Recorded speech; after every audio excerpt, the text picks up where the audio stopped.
All right, so as we know, our heart, what controls our body, what keeps us alive, what keeps us moving. So with our heart, we have to have our blood in our heart to deliver what we need to where we need it and when we need it.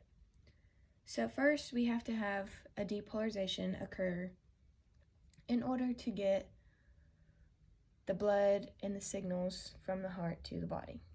So first, we're going to have, here's our heart.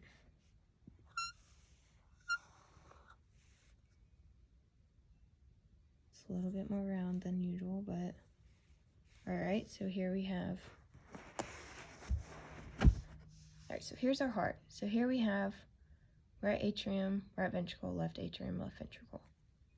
From there, you'll see we have SA node sitting right up here at the top of our right atrium. Now our SA node is our pacemaker of our heart. Our pacemaker is what controls the pace of our heart, how it beats, all that kind of stuff. From there, this SA node will receive a signal.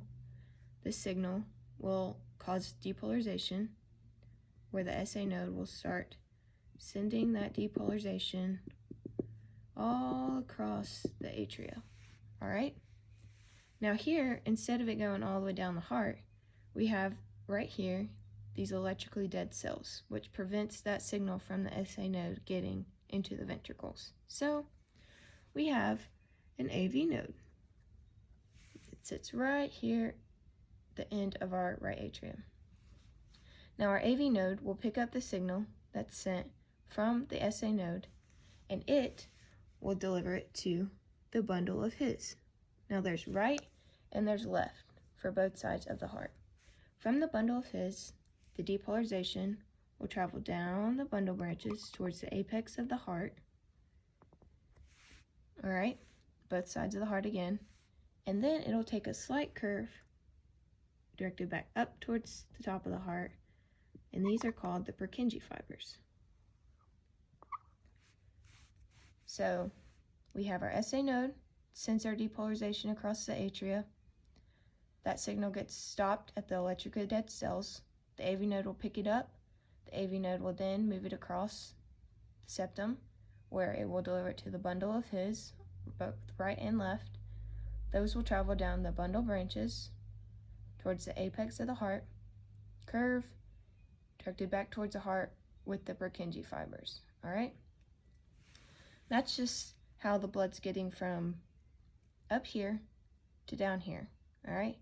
And then from here, the Purkinje fibers will cause the contraction that will send it out into the aorta, and from the aorta to the rest of the body. Now, this depolarization occurs, kind of looks like a chart where we have, all right, that threshold we have to reach, climb up, and have a short little dip, and back down. All right? Now this first incline is our sodium gates opening. All right, so we need our sodium to regulate a bunch of different things in our body. Then our sodium gates will close at the peak. Okay? Now, this little dip right here is our calcium leak.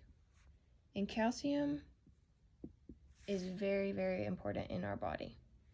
And then this is our sodium, or potassium. Potassium is what kind of, sodium, potassium kind of regulate each other coming in and out. Calcium is what controls our contraction and what allows us to get the blood from in here, inside the heart, to the rest of the body. Okay?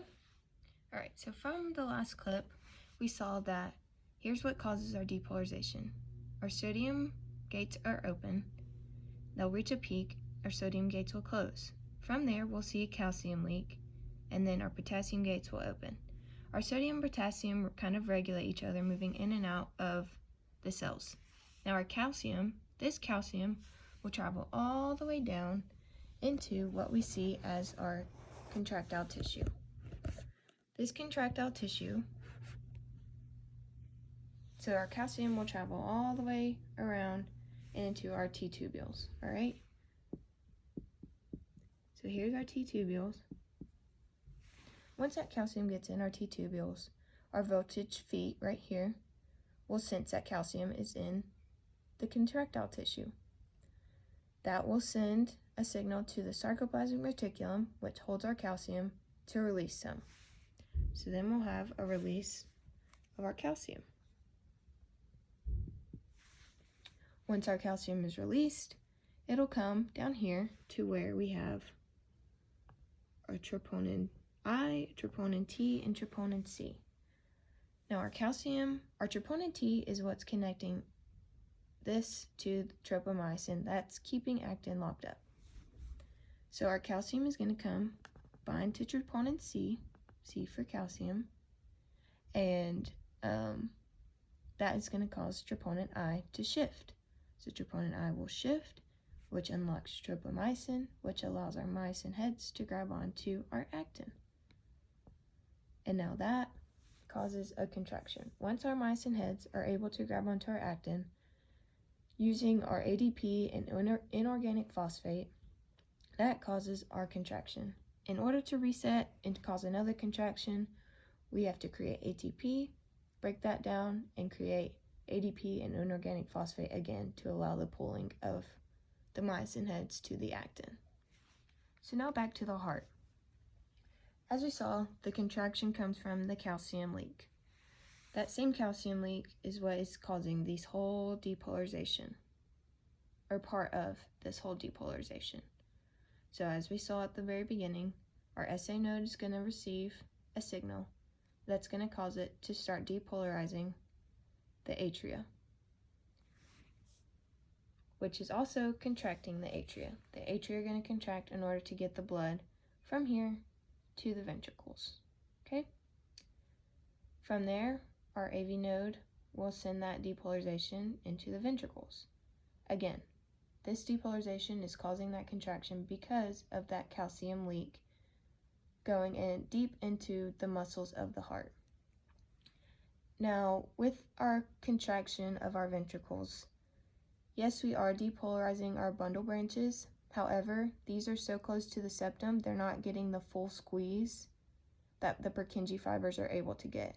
So yes, while we can contract right here, most of our contraction that's going to get the blood out is going to come from the outer Purkinje fibers that are going to be able to squeeze the heart all the way to get the blood out to the aorta, which will go out into the rest of the body.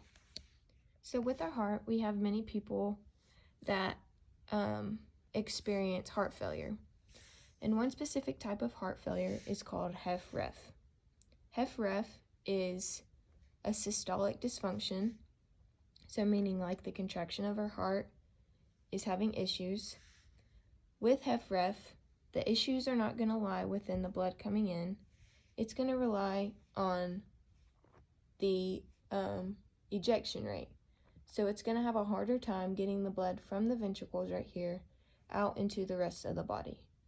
This causes major issues with giving the muscles that need the most oxygen, giving them the ample amount of oxygen that they need.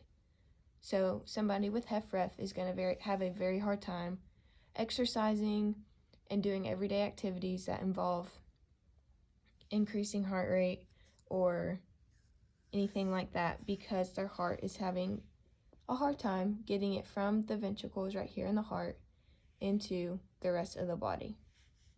Our second type of heart failure is HFpEF. HFpEF is a diastolic dysfunction, meaning the relaxing of the heart is having issues.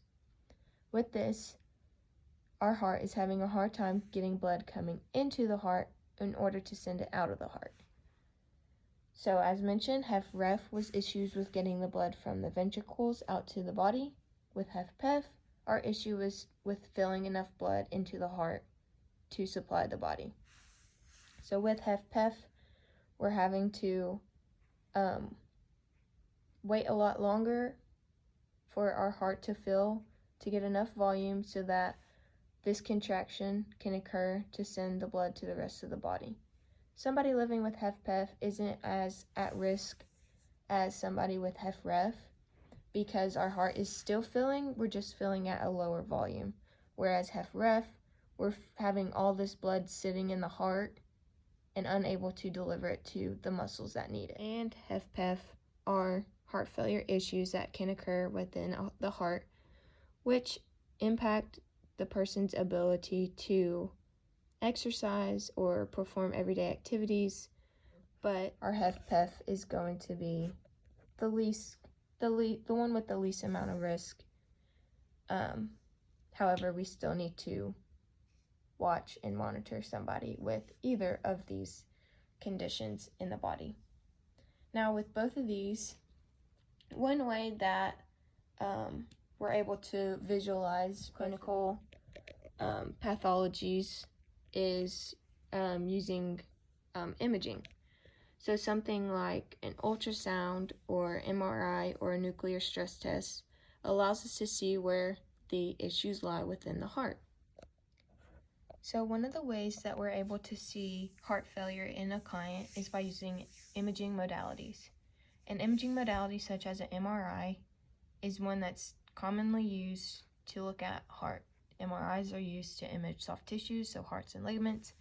And what an MRI does is you'll have your client or patient lay on the table and they will get slid into what's called a bore. A bore is like a big circular machine that you put the patients inside. So normally when they're outside of a machine, we'll have all these atoms inside our body that are pointing at different directions. Okay? When you start to slide the client or patient into the bore, you will start to see all of these poles align in the same direction. Once they are all aligned in the same direction, the technician or clinician or doctor will send in the sound wave. The sound wave is going to cause all of these poles that are pointing in the same direction to spin off.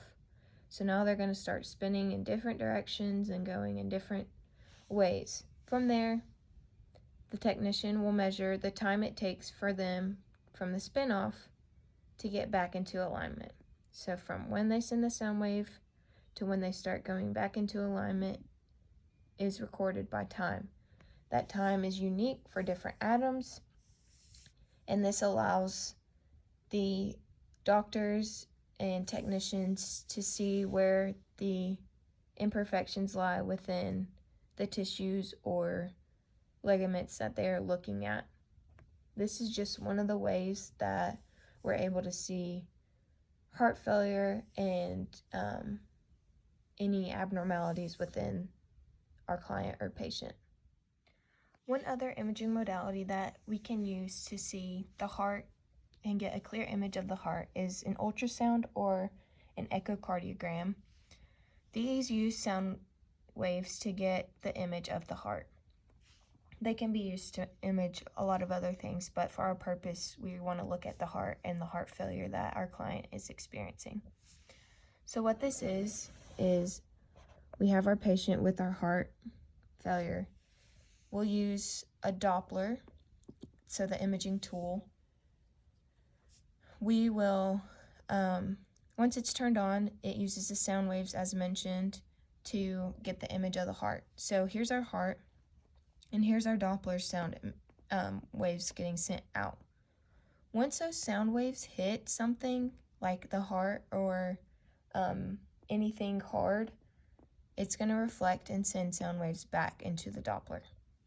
The Doppler is measuring the time it takes from the sound waves it sends out to the sound waves it gets back in. This helps us look at the motion of the heart, and it allows us to watch the contraction of the heart. It also can, it has colors associated with it, so red is the blood moving towards the heart, and blue is the blood moving away from the heart, or the Doppler. So being able to see heart contraction really helps us when dealing with HFrEF, which is issues with the ejection rate, getting blood out of the heart. So the contraction of the ventricles, we're able to look at and watch closely and see the abnormalities that are causing the issue with getting the blood out of the heart. You're also able to see with HFpEF the blood going towards the heart. So if you're seeing more red, or if you're seeing more blue, or if you're seeing a lot of red sitting in here, or not a lot of red sitting in here, that tells you where the issues lie within that heart and within HFpEF. So all of these, both of these ways are very beneficial and non-harmful to the client or patient. So having learned all this stuff now, we're able to get a better idea of the complications and the issues that lie within somebody that has heart failure or any kind of issue with blood coming into the heart, out of the heart. So yeah.